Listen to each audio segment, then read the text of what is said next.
Hi friends, ಎಲ್ಲರಿಗೂ ನಮಸ್ಕಾರ. My YouTube ಚಾನಲ್ಗೆ ಎಲ್ಲರಿಗೂ ಸ್ವಾಗತ. ಇವತ್ತಿನ ಟಾಪಿಕ್ ಏನಂದರೆ, ಗೃಹಲಕ್ಷ್ಮಿ 22ನೇ ಕಂತಿನ ಬಗ್ಗೆ ಒಂದು ಅಪ್ಡೇಟ್ ಬಂದಿದೆ. ಅದನ್ನು ತಿಳಿಸ್ಕೊಡ್ತಾ ಹೋಗ್ತೀನಿ. ದಯವಿಟ್ಟು ಯಾರೆಲ್ಲ ವಿಡಿಯೋ ನೋಡ್ತಾ ಇದ್ದೀರಾ, ನಮ್ಮ ಚಾನಲ್ಗೆ ಸಬ್ಸ್ಕ್ರೈಬ್ ಮಾಡಿಕೊಂಡು ತಪ್ಪದೇ ಬೆಲ್ ಐಕನನ್ನು ಕ್ಲಿಕ್ ಮಾಡಿ. ಯಾಕಂದರೆ ನಮ್ಮ ಚಾನಲ್ನಲ್ಲಿ ಗೃಹಲಕ್ಷ್ಮಿ ಆಗಿರಬಹುದು, ಯುವ ನಿಧಿ ಆಗಿರ್ಬೋದು, ಯಾವುದೇ ರೀತಿ ಅಪ್ಡೇಟ್ ಬಂದರೂ ಕೂಡ ನಾವು ವಿಡಿಯೋ ಅಪ್ಲೋಡ್ ಮಾಡ್ತಾ ಇರ್ತೀವಿ. ಅದಕ್ಕಾಗಿ ನೀವು ಸಬ್ಸ್ಕ್ರೈಬ್ ಮಾಡಿಕೊಂಡು ಬೆಲ್ ಐಕನನ್ನು ಕ್ಲಿಕ್ ಮಾಡಿದರೆ ನಿಮಗೆ ವಿಡಿಯೋ ನೋಡಲು ಸಿಗುತ್ತೆ. ಅದಕ್ಕಾಗಿ ಪ್ಲೀಸ್ ನೀವು ಸಪೋರ್ಟ್ ಮಾಡ್ತೀರಾ ಅಂತ ಅಂದ್ಕೊಂಡಿದ್ದೇನೆ. ಇವತ್ತು ವಿಷಯಕ್ಕೆ ಬಂದು ಬಿಡೋಣ. ಏನಂದರೆ, ಕೆಲವು ವಾರಗಳ ಹಿಂದೆ, ಅಂದರೆ ಒಂದು ವಾರದ ಹಿಂದೆ ಗೃಹಲಕ್ಷ್ಮಿ 21ನೇ ಕಂತು ಎಲ್ಲರಿಗೂ ಜಮಾ ಆಗಿದೆ. ಅಂದರೆ ಎಲ್ಲರಿಗೂ ಜಮಾ ಆಗಿದೆ ಅಂದರೆ 70% ಜನಕ್ಕೆ ಮಾತ್ರ ಜಮಾ ಆಗಿದೆ. ಇನ್ನು ಕೆಲವು 30% ಜನಕ್ಕೆ ಇನ್ನೂ ಕೂಡ ಅಮೌಂಟು ಕ್ರೆಡಿಟ್ ಆಗಿಲ್ಲ. ಅದು ಯಾವ ರೀತಿ ಎದಕ್ಕೆ ಪ್ರಾಬ್ಲಮ್ ಆಗಿದೆ ಅಂತ ಗೊತ್ತಾಗ್ತಾ ಇಲ್ಲ. ನೋಡೋಣ. ಅವ್ರಿಗೆಲ್ಲ ಎದಕ್ಕೆ ಜಮಾ ಆಗಿಲ್ಲ ಮತ್ತು ಅವ್ರಿಗೆ ಪೆಂಡಿಂಗ್ ಇದ್ದಾಗ ಹಣ ಕೂಡ ಈಗ 22ನೇ ಕಂತಿನ ಜೊತೆನೇ ಅವ್ರಿಗೆ ಕ್ರೆಡಿಟ್ ಆಗುತ್ತೆ. ಅವರು ಏನು ವರಿ ಮಾಡ್ಕೋವ ಅವಶ್ಯಕತೆ ಏನಿಲ್ಲ. ಅವ್ರದ್ದು ಪೆಂಡಿಂಗಿಂದ ಹಣ ಕೂಡ 21ನೇ ಕಂತು ಪೆಂಡಿಂಗ್ ಇದ್ದರೆ ಅವ್ರಿಗೆ 22ನೇ ಕಂತಿನ ಜೊತೆ ಅದು ಕೂಡ ಕ್ರೆಡಿಟ್ ಆಗುತ್ತೆ. ಏನು ವರಿ ಮಾಡುವ ಅವಶ್ಯಕತೆ ಇಲ್ಲ. ನಾ ಹಿಂದೆ ಒಂದು ವಿಡಿಯೋ ಕೂಡ ಅಪ್ಲೋಡ್ ಮಾಡಿದ್ದೆ. ಲೈವ್ನಲ್ಲಿ ಬಂದು ಹೇಳಿದ್ದಾರೆ ಲಕ್ಷ್ಮೀ ಹೆಬ್ಬಾಳ್ಕರ್ ಮೇಡಮ್ ಅವರು, ಗಣೇಶ್ ಚತುರ್ಥಿ ಹಬ್ಬಕ್ಕೆ ನಾನು 22ನೇ ಕಂತು ರಿಲೀಸ್ ಮಾಡ್ತೇನೆ ಅಂತ ಅವರು ಲೈವ್ನಲ್ಲಿ ಬಂದು ಹೇಳಿದರು. ಆ ವಿಡಿಯೋ ಕೂಡ ನಾನು ಅಪ್ಲೋಡ್ ಮಾಡಿದ್ದೆ. ಈ ನಮ್ಮ ಚಾನಲ್ನಲ್ಲಿ ವಿಡಿಯೋ ನೀವು ಹೋಗಿ ನೋಡ್ಕೋಬಹುದು.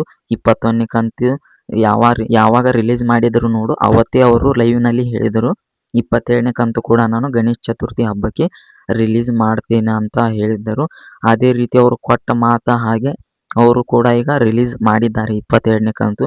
ಅದು ಯಾವ ರೀತಿ ರಿಲೀಸ್ ಆಗಿದೆ ಅಂದರೆ, ಫೈನಾನ್ಸ್ ಡಿಪಾರ್ಟ್ಮೆಂಟ್ ಕಡೆಯಿಂದ ಈಗ ರಾಜ್ಯ ಸರ್ಕಾರಕ್ಕೆ ಅಮೌಂಟ್ ಬಂದಿದೆ. ಅಂದರೆ ಗೃಹಲಕ್ಷ್ಮಿ 22ನೇ ಕಂತು ಫೈನಾನ್ಸ್ ಡಿಪಾರ್ಟ್ಮೆಂಟ್ ಕಡೆಯಿಂದ ಈಗ ರಾಜ್ಯ ಸರ್ಕಾರಕ್ಕೆ ಹಣ ಬಂದಿದೆ.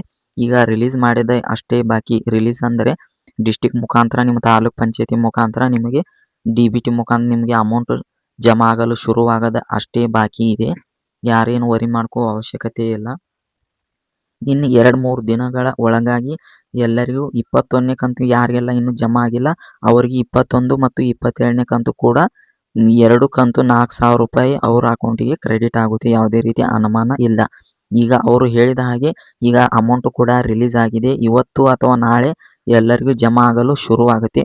ಮತ್ತು ಶುರುವಾದರೆ ಯಾವ ಜಿಲ್ಲೆಗೆ ಮೊದಲ ಹಂತದಲ್ಲಿ ಶುರುವಾಗಿದೆ ಅಂತ ನಾನು ನೆಕ್ಸ್ಟ್ ವಿಡಿಯೋದಲ್ಲಿ ನಿಮಗೆ ವಿತ್ ಪ್ರೂಫ್ ಸಮೇತ ನಿಮಗೆ ತೋರಿಸಿಕೊಡುವಂಥ ಕೆಲಸ ಮಾಡ್ತೀನಿ. ಹಾಗೆ ಮತ್ತು ಯಾರೆಲ್ಲ ಕಾಯ್ತಾ ಇದ್ದೀರಾ 22ನೇ ಕಂತು, ಅವ್ರಿಗೆ ಇದು ಗುಡ್ ನ್ಯೂಸ್ ಅಂತಾನೆ ಹೇಳ್ಬೋದು. ಅವ್ರಿಗೆ 21, 22ನೇ ಕಂತು ಕೂಡ ಜಮಾ ಆಗುತ್ತೆ. ಏನು ವರಿ ಮಾಡ್ಕೋ ಅವಶ್ಯಕತೆ ಇಲ್ಲ. ಮತ್ತು ಯಾರೆಲ್ಲ ವಿಡಿಯೋ ನೋಡ್ತಾ ಇದ್ದೀರಾ, ದಯವಿಟ್ಟು ನಮ್ಮ ಚಾನಲ್ಗೆ ಸಬ್ಸ್ಕ್ರೈಬ್ ಮಾಡಿಕೊಂಡು ಬೆಲ್ ಐಕನನ್ನು ತಪ್ಪದೇ ಕ್ಲಿಕ್ ಮಾಡಿ. ಗೃಹಲಕ್ಷ್ಮಿ ಬಗ್ಗೆ ಯಾವುದೇ ರೀತಿ ಅಪ್ಡೇಟ್ ಬಂದರೂ ಕೂಡ ನಮ್ಮ ಚಾನಲ್ನಲ್ಲಿ ನಿಮಗೆ ನೋಡಲು ಸಿಗುತ್ತೆ. ಮತ್ತು ಲಕ್ಷ್ಮೀ ಹೆಬ್ಬಾಳ್ಕರ್ ಮೇಡಮ್ ಅವರು ಲೈವ್ನಲ್ಲಿ ಬಂದು ಹೇಳಿದ ವಿಡಿಯೋ ಕೂಡ ನಾನು ಈ ವಿಡಿಯೋ ಕೊನೆ ಎಂಡಿಗೆ ಹಾಕಿದ್ದೇನೆ.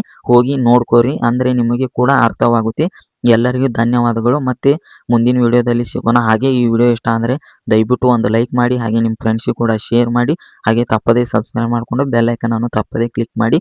ಇದೇ ರೀತಿ ಗೃಹಲಕ್ಷ್ಮಿ ಬಗ್ಗೆ ಯಾವುದೇ ರೀತಿ ಅಪ್ಡೇಟ್ ಬಂದರೂ ಕೂಡ ನಮ್ಮ ಚಾನಲ್ನಲ್ಲಿ ನಿಮಗೆ ನೋಡಲು ಸಿಗುತ್ತೆ. ಎಲ್ಲರಿಗೂ ಧನ್ಯವಾದಗಳು. ಮತ್ತೆ ಮುಂದಿನ ವಿಡಿಯೋದಲ್ಲಿ ಸಿಗೋಣ. ಎಲ್ಲರಿಗೂ ಧನ್ಯವಾದಗಳು. ಗಣೇಶ್ ಚತುರ್ಥಿಗೆ ಜುಲೈ ಹಣವನ್ನು ಬಿಡುಗಡೆ ಮಾಡಬೇಕನ್ನುವಂಥ ಆಸೆ ನನಗಿದೆ. ಈಗ ಜೂನ್ ಕ್ಲಿಯರ್ ಮಾಡಿದ್ದೀನಿ ವರಮಹಾಲಕ್ಷ್ಮಿಗೆ. ಗಣೇಶ್ ಚತುರ್ಥಿಗೆ ಜುಲೈ ಹಣವನ್ನು ಕ್ಲಿಯರ್ ಮಾಡಬೇಕು ಅಂತ ಆಸೆ ಇದೆ. ಇದೀಗ ಆಗಸ್ಟ್ 27ರಂದು ಗಣೇಶ ಹಬ್ಬ ಎಂದು ಈ ವೇಳೆನೆ ಜಮೆ ಮಾಡುವಂತಹ ಸಾಧ್ಯತೆ ಕೂಡ ಇದೆ ಅನ್ನಲಾಗ್ತಾ ಇದೆ. ಕಳೆದ ಬಾರಿಯೂ ಸಹ ವರಮಹಾಲಕ್ಷ್ಮಿ ಹಬ್ಬದ ವೇಳೆನೆ ಕೊಡಲಾಗಿತ್ತು.